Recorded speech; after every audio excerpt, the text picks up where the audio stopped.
We're gonna get started into Chapter 3, The Lauriston Garden Mystery. I confess that I was considerably startled by this fresh proof of the practical nature of my companion's theories. My respect for his powers of analysis increased wondrously. There still remained some lurking suspicion in my mind, however, that the whole thing was a prearranged episode, intended to dazzle me.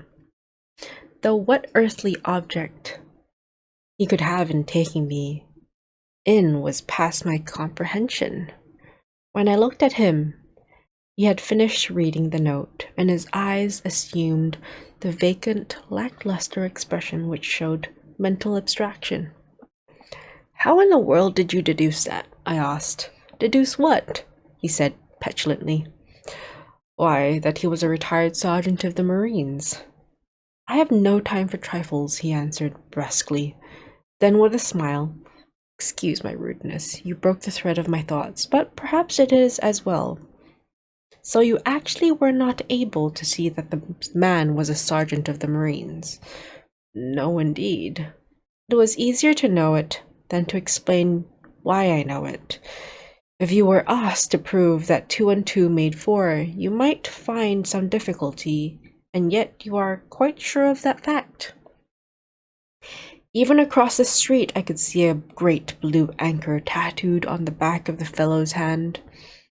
That smacked of the sea.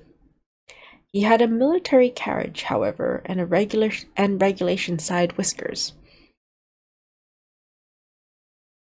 I don't know what the side whiskers are. There we have the Marine. He was a man with some amount of self-importance and a certain air of command. You must have observed the way in which he held his head and swung his cane. A steady, respectable, middle-aged man, too. On the face of him, all facts, which led me to believe that he had been a sergeant. "Wonderful!" I ejaculated. Really? Really, Arthur?" "Commonplace," said Holmes, though I thought from his expression that he was pleased at my evident surprise and admiration. "I said just now that there were no criminals. It appears I am wrong. Look at this." He threw me over the note which the commissionaire had brought. "Why," I cried, as I cast my eyes over it, "this is terrible." "It does seem to be a little out of the common," he remarked calmly. "Would you mind reading it to me aloud?" This is the letter which I read to him. "My dear Sherlock Holmes, there has been a bad business during the road at There has been a bad business during the night at 3 Lauriston Gardens, off the Brixton road. Our man on the beat saw a light there about 2 in the morning, and as the house was an empty one, suspected that something was amiss. He found the door open, and in the front room, which is bare of furniture, discovered the body of a gentleman, well dressed and having cards in his pocket, bearing the name of Enoch J. Drebber, Cleveland, Ohio, USA. There had been no robbery, nor is there any evidence as to how the man met his death. There are marks of blood in the room, but there is no wound upon his person. We are at a loss as to how he came into the empty house. Indeed, the whole affair is a puzzler. If you can come round to the house any time before 12, you will find me there. I have left everything in status quo until I hear from you. If you are unable to come, I shall give you fuller details, and would esteem it a great kindness if you would favor me with your opinion. Yours faithfully, Tobias Gregson.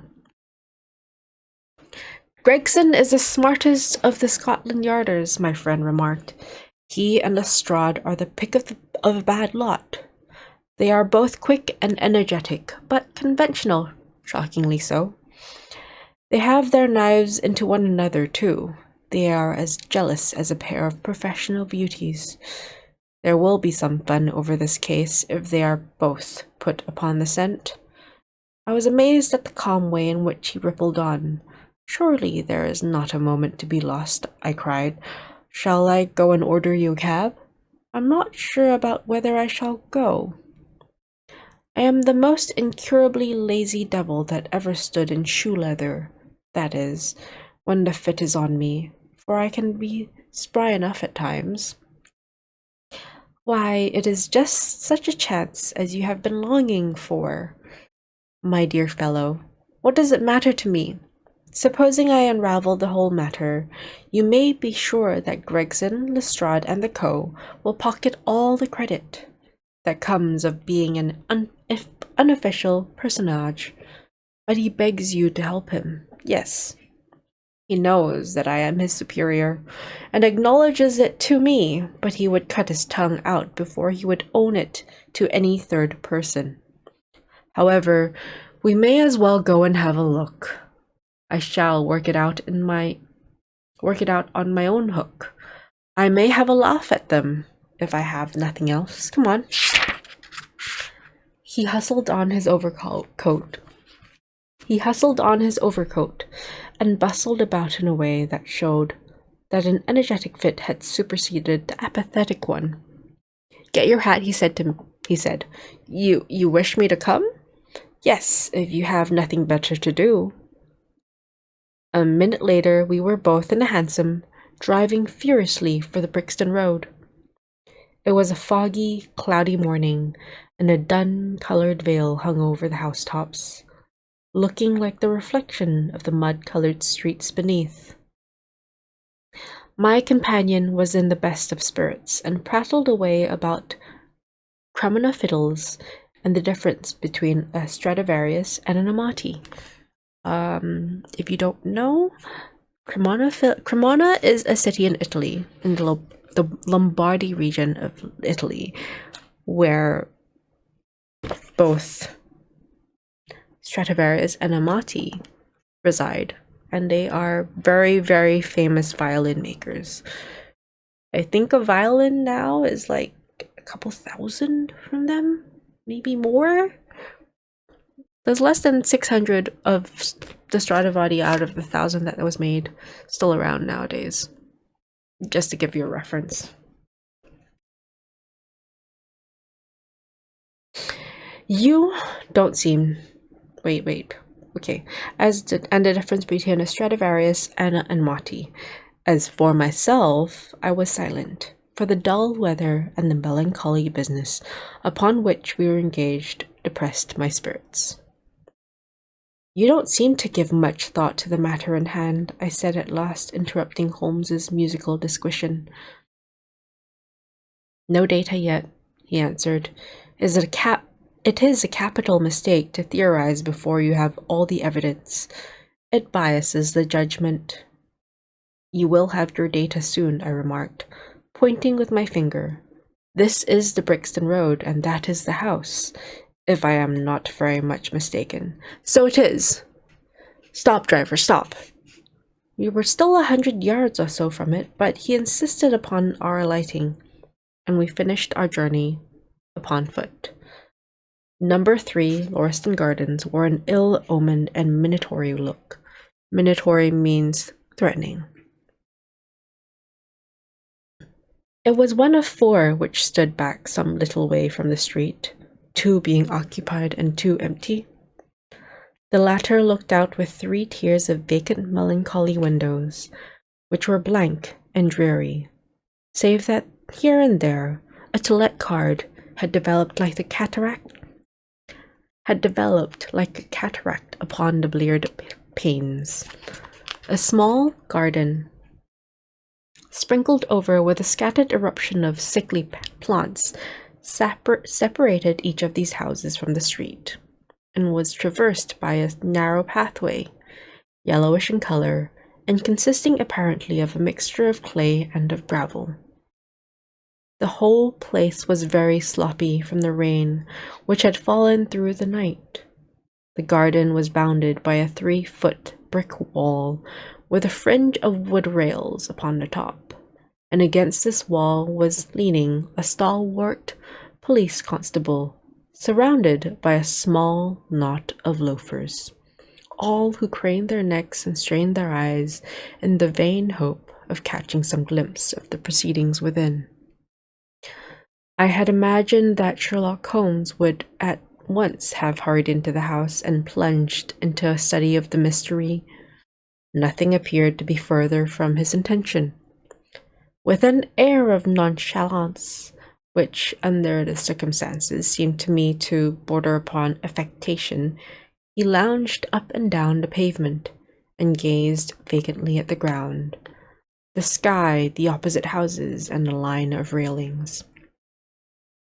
Having finished his scrutiny, he proceeded slowly down the path, or rather down the fringe of grass which flanked the path, keeping his eyes riveted upon the ground.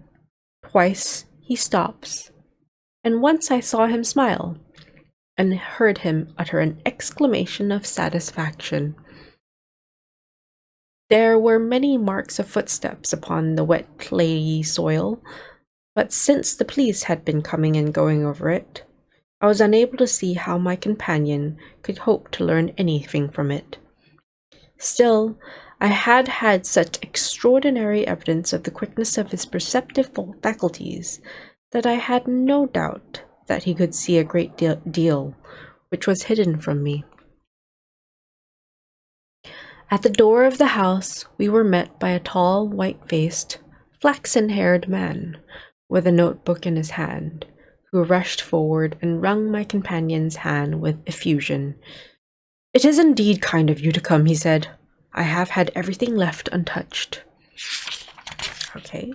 Except that," my friend answered, pointing at the pathway. "If a herd of buffaloes had passed along, there could not be a greater mess. No doubt, however, you had drawn your own conclusions, Gregson, before you permitted this." "I have had so much to do inside the house," the detective said evasively. "My colleague Lestrade is here. I had relied upon him to look after this." Holmes glanced at me and raised his eyebrows sardonically. "With two such men as yourself and Lestrade upon the ground, there will not be much for a third party to find out," he said. Gregson rubbed his hands in a self-satisfied way. "I think we have done all that can be done," he answered. "It is a queer case, though, and I knew your taste for such things." "You did not come here in a cab?" asked Sherlock Holmes. "No, sir." "Nor Lestrade?" "No, sir." "Then let us go and look at the room." With which inconsequent remark, he strode on into the house, followed by Gregson, whose features expressed his astonishment. A short passage, bare, planked, and dusty, led to the kitchen and the offices. Two doors opened out of it, to the left and to the right. One of these had obviously been closed for many weeks. The other belonged to the dining room, which was the apartment in which the mysterious affair had occurred. Holmes walked in, and I followed him, with that subdued feeling at my heart. My goodness. And I followed him with that subdued feeling at my heart, which the presence of death inspires. It was a large, square room, looking all the larger from the absence of all furniture.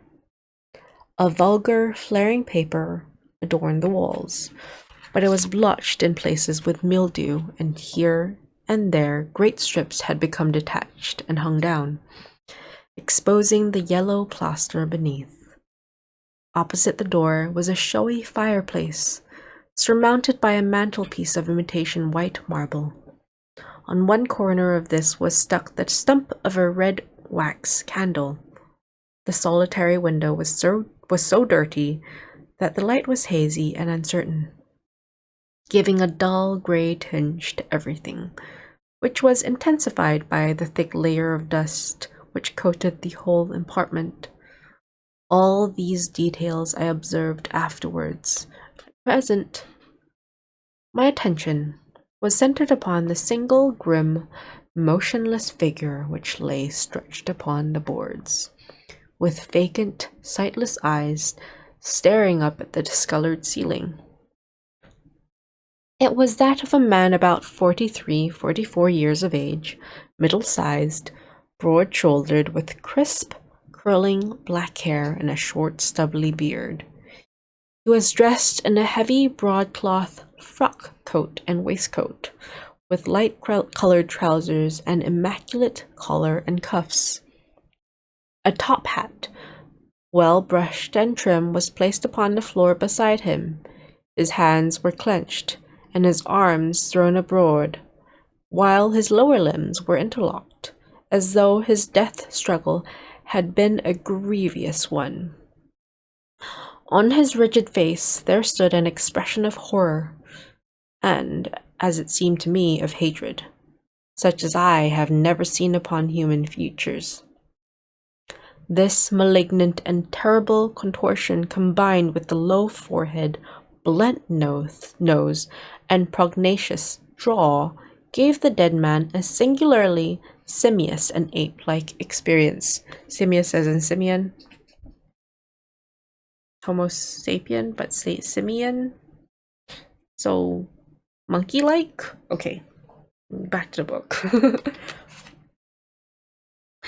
Which was increased by his writhing, unnatural pose. I have seen death in many forms, but never has it appeared to me in a more fearsome an aspect than in that dark, grimy apartment, which looked out upon one of the main arteries of suburban London. And this is a man who came from war in Afghanistan. And he says this is the most fearsome he has experienced and seen. Jeez. Lestrade, lean and ferret-like as ever, was standing by the doorway and greeted my companion and myself. "This case will make a stir, sir," he remarked. "It beats anything I have seen, and I am no chicken." "There is no clue?" said Gregson. "None at all," chimed in Lestrade. Sherlock Holmes approached the body and, kneeling down, examined it intently. "You are sure there is no wound?" he asked, pointing to numerous gouts and splashes of blood which lay all around. "Positive," cried both detectives. "Then of course this blood belongs to a second individual, presumably the murderer, if murder has been committed. It reminds me of the circumstances attendant on the death of Van Jansen in Utrecht in the year 34. Do you remember the case, Gregson?" "No, sir." "Read it up. You really should. There is nothing new under the sun. It has all been done before." As he spoke, his nimble fingers were flying here, there, and everywhere, feeling, pressing, unbuttoning, examining, while his eyes wore the same faraway expression which I have already remarked upon. So swiftly was the examination made that one would hardly have guessed the minuteness with which it was conducted. Finally, he sniffed the dead man's lips, and then glanced at the soles of his patent leather boots. "Has he not been moved at all?" he asked. "No more than was necessary for the purpose of our examination." "You can take him to the mortuary now," he said. "There is nothing more to be learned." Gregson had a stretcher and 4 men at hand. At his call, they entered the room, and the stranger was lifted and carried out. As they raised him, a ring tinkled down and rolled across the floor. Lestrade grabbed it up and stared at it with mystified eyes. "There's been a woman here," he cried. "It's a woman's wedding ring." He held it out, as he spoke, upon the palm of his hand. We all gathered round him and gazed at it.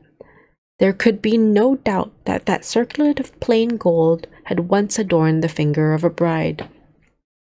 "This complicates matters," said Gregson. "Heaven knows they were complicated enough before." "You're sure it doesn't simplify them?" observed Holmes.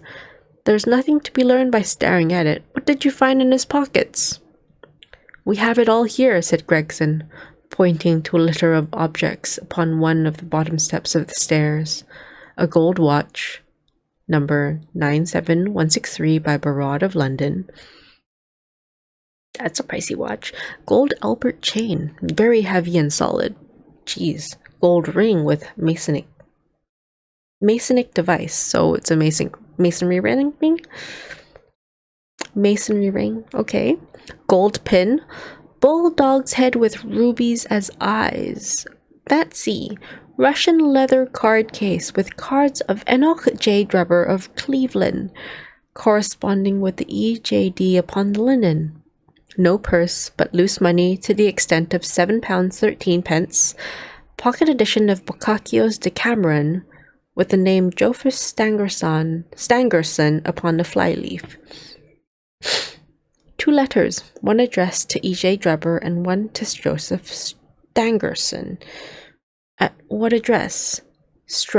American Exchange, Strand. To be left till called for.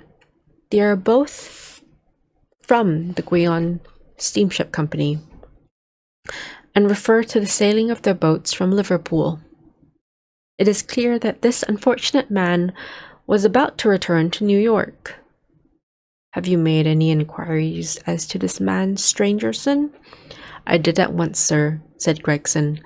I have had advertisements sent to all the newspapers, and one of my men has gone to the American Exchange, but he has not returned yet. Have you seen to Cleveland? We telegraphed this morning. How did you word your inquiries? We simply detailed the circumstances and said that we should be glad of any information which could help us. You did not ask for particulars on any point which appeared to you to be crucial. I asked about Stangerson. Nothing else? Is there no circumstance on which this whole case appears to hinge? Will you not telegraph again? I have said all I have to say, said Gregson in an offended voice. Sherlock Holmes chuckled to himself and appeared to be about to make a remark, when Lestrade, who had been in the front room while we were holding this conversation in the hall, reappeared upon the scene, rubbing his hands in a pompous and self-satisfied manner. Okay, Lestrade and Gregson are constantly rubbing their hands in a very self-satisfied manner. They rub off on each other, that's funny. Mr. Gregson, he said, I have just made a discovery of the highest importance, and one which would have been overlooked had I not made a careful examination of the walls. The little man's eyes sparkled as he spoke, and he was evidently in a state of suppressed exultation at having scored a point against his colleague. Come here, he said, bustling back into the room, the atmosphere of which felt clearer since the removal of its ghastly inmate. Now stand there. He struck a match on his boot and held it up against the wall. Look at that, he said triumphantly. I have remarked that the paper had fallen away in parts. In this particular corner of the room, a large piece had peeled off, leaving a yellow square of coarse plastering. The walls are made of plaster? Okay. Across this bare space there was scrawled in blood-red letters a single word, R-A-C-H-E, in all caps. What do you think of that? Cried the detective, with the air of a showman exhibiting his show. This was overlooked, because it was in the darkest corner of the room, and no one thought of looking there. The murderer has written it with his or her own blood. See the smear where it has trickled down the wall? That disposes the idea of suicide. Anyhow, why was that corner chosen to write it on? I will tell you. See that candle on the mantelpiece? It was lit at the time, and if it was lit, this corner would be the brightest instead of the darkest portion of the wall. And what does it mean now that we have found it? Asked Gregson in a depreciatory voice. Mean? Why, it means that the writer was going to put the female name Rachel, but was disturbed before he or she had time to finish. You mark my words, when this case comes to be cleared up, you will find that a woman named Rachel has something to do with it. It's all very well for you to laugh, Mr. Sherlock Holmes. You may be very smart and clever, but the old town is the best when all is said and done. I really beg your pardon, said my companion, who had ruffled the little man's temper by bursting into an explosion of laughter. Okay. So Sherlock Holmes was laughing when Lestrade was talking about Rachel. Okay. You certainly have the credit of being the first of us to find this out, and as you say, it bears every mark of having been written by the other participant in last night's mystery. I have not had time to examine this room yet, but with your permission, I shall do so now. As he spoke, he whipped a tape measure and a large round magnifying glass from his pocket. With these two implements, he trotted noiselessly about the room, sometimes stopping, occasionally kneeling, and once lying flat upon his face. That's silly. But okay, when you're passionate about your work, you do what it takes, right? So engrossed was he with his occupation that he appeared to have forgotten our presence, for he chattered away to himself under his breath the whole time, keeping up a running fire of exclamations, groans, whistles, and little cries, suggestive of encouragement and of hope. As I watched him, I was irresistibly reminded of a pure-blooded, well-trained foxhound, as it dashes backward and forward through the covert, whining in its eagerness until it comes across the lost scent. For 20 minutes or more, he continued his researches, measuring with the most exact care the distance between marks which were entirely invisible to me, and occasionally applying his tape to the walls in an equally incomprehensible manner. In one place he gathered up very carefully a little pile of grey dust from the floor, and packed it away in an envelope. Finally he examined with his glass the word upon the wall, going over every letter of it with the most minute exactness. This done, he appeared to be satisfied, for he replaced his tape and his glass in his pocket. They say that genius is an infinite capacity for taking pains, he remarked with a smile. It's a very bad definition, but it does apply to detective work. Gregson and Lestrade had watched the maneuvers of their amateur companion with considerable curiosity and some contempt. They evidently failed to appreciate the fact that, which I had begun to realize, that Sherlock Holmes's smallest actions were all directed towards some definite and practical end. What do you think of it, sir? They both asked. It would be robbing you of the credit of the case if I were to presume to help you, remarked my friend. You are doing so well now that it would be a pity for anyone to interfere. There was a word of sarcasm in his voice as he spoke. If you will let me know how your investigations go, he continued, I shall be happy to give you any help I can. Okay. In the meantime, I should like to speak to the constable who found the body. Can you give me his name and address? Lestrade glanced at his notebook. John Rance, he said. He is off duty now. You will find him at 46 Audley Court, Kennington Park Gate. Holmes took a note of the address. Come along, doctor, he said. We shall go and look him up. I'll tell you one thing which may help you in the case, he continued, turning to the two detectives. There has been murder done, and the murderer was a man. He was more than 6 feet high, hold on. He was more than 6 feet high, was in the prime of life, had small feet for his height, wore coarse, square-toed boots, and smoked a Trichinopoly cigar. Trichinopoly is a town in south of India. He came here with his victim in a four-wheeled cab, which was drawn by a horse with 3 old shoes, and 1 new one on his off foreleg. In all probability, the murderer had a florid face, and the fingernails of his right hand were remarkably long.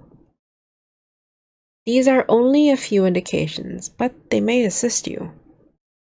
Lestrade and Gregson glanced at each other with an incredulous smile. "If this man was murdered, how was it done?" asked the former. Lestrade. "Poison," said Sherlock Holmes curtly, and strode off. "One other thing, Lestrade," he added, turning round at the door.